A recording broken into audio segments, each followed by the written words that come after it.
जय हिंद। आज के इस वीडियो में हम लोग प्रश्नावली 1.3 का पहला प्रश्न हल करेंगे। पहला प्रश्न है कि सिद्ध कीजिए कि √5 एक अपरिमेय संख्या है। आइए इसको अपरिमेय साबित करते हैं। अपरिमेय साबित करने के लिए सबसे पहले हम लोगों को क्या करना होता है, इसको परिमेय मानना होता है। तो लिखेंगे माना कि √5 एक परिमेय संख्या है।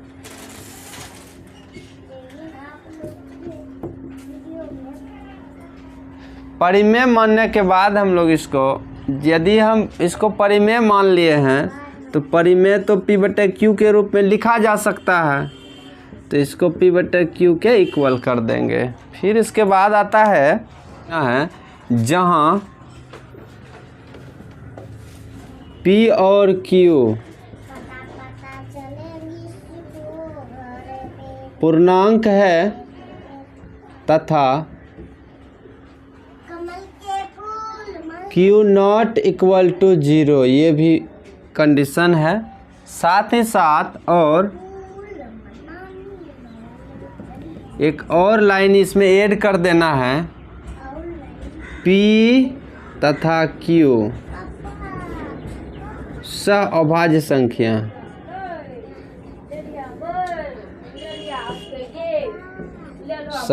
है। इसको आगे बढ़ाते हैं, लिखेंगे दोनों तरफ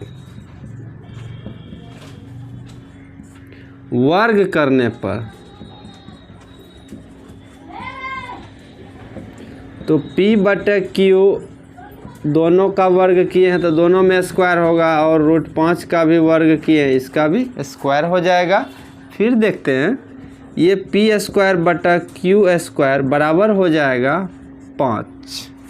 अब इसके अगले स्टेप में क्या है कि P² = 5 × Q² लिख सकते हैं। इसको इक्वेशन फर्स्ट मानिए। अब लिखेंगे कि 5 P² को विभाजित करता है। ये स्पष्ट है, थ्योरम भी है कि 5 P² को विभाजित करता है। 5 यदि P² को विभाजित करता है तो एक प्रमेय हम लोग पढ़े हैं कि यदि कोई संख्या किसी संख्या के वर्ग को विभाजित करता है तो उसके वर्गमूल को भी विभाजित करेगा। तो ये आधारभूत प्रमेय है। तो 5, इसलिए 5 P को भी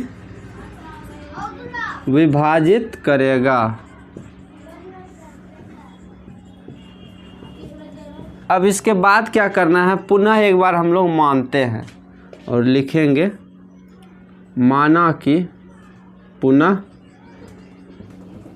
माना कि क्या मानना है, जिस रूप में ये है उसी रूप को मानना है। P² का वैल्यू आया है तो मानना है P बराबर कोई अन्य पूर्णांक 5R। 5 ही क्यों लिया गया, क्योंकि 5 को ही दिखाने के लिए कहा गया, इसलिए इस राशि के इक्वल में 5 को ही रखना है। अब क्या करना है, इसका सेम प्रोसेस, दोनों तरफ वर्ग करने पर, दोनों तरफ यदि वर्ग करेंगे तो ये P² हो जाएगा और ये 5R का स्क्वायर हो जाएगा। तो P² बराबर 5 का स्क्वायर और R का स्क्वायर, तो P² बराबर 25 और R² हो गया। ये लाइन आप नहीं भी लिखेंगे तो चलेगा, लेकिन स्टेप बाय स्टेप आ रहे हैं तो ये लिख भी दिए तो दिक्कत नहीं है और अच्छी बात है। इसके बाद क्या है, इसको आप इक्वेशन मानेंगे। फर्स्ट और सेकेंड को देखने के बाद क्या लगता है, ये भी P² का वैल्यू है और वो भी P² का ही वैल्यू है। तो लिखेंगे समीकरण 1 एवं 2 से, तो P² का यहाँ वैल्यू है 5Q² और दूसरी ओर है 25R², 25R² है। तो कुछ कटने वाला है 5 टाइम में, तो Q² बराबर हो गया 25 का, तो कट के 5 हो गया है, 5R² हो गया। फिर इसको आप मान लेंगे इक्वेशन भी मान सकते हैं, अन्यथा इसका जो स्टेटमेंट है जैसा कि यहाँ लिया गया है सेम लिख देना है कि 5 चूँकि 5 क्यू स्क्वायर को विभाजित करता है। अब ये विभाजित क्यों करता है? क्योंकि इसी का ये गुणनखंड है, इसलिए यह इससे विभाजित होगा। तो 5 क्यू स्क्वायर को विभाजित करता है, इसलिए 5 क्यू को भी विभाजित करेगा। अब देखिए हमने यहाँ पहले ही लिख रखा है कि P और Q जो है सहअभाज्य संख्या है। अब जबकि हम इसको आगे बढ़ाए हैं तो यहाँ देख रहे हैं कि 5 P को भी विभाजित कर रहा है और 5 Q को भी विभाजित कर रहा है।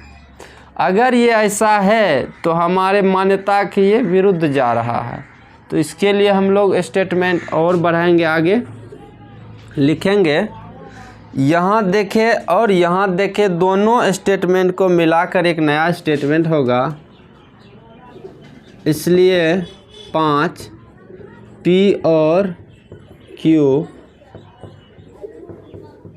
दोनों को विभाजित करता है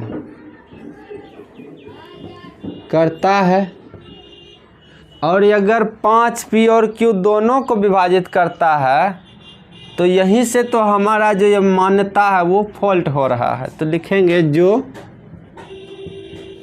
कि हमारी मान्यता के विपरीत है।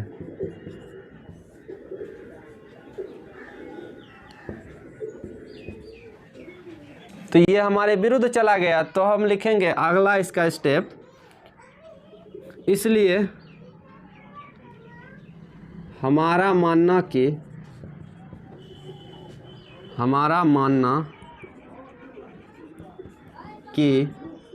√5 परिमेय संख्या है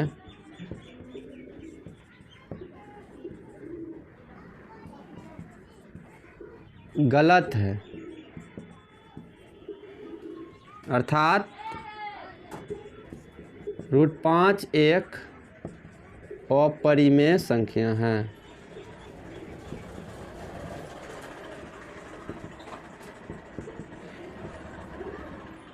और इस तरह से √5 को अपरिमेय संख्या हम साबित कर चुके हैं। अब हम लोग मिलते हैं इसके अगले वीडियो में इसके अगले प्रश्नों के साथ। तब तक के लिए धन्यवाद।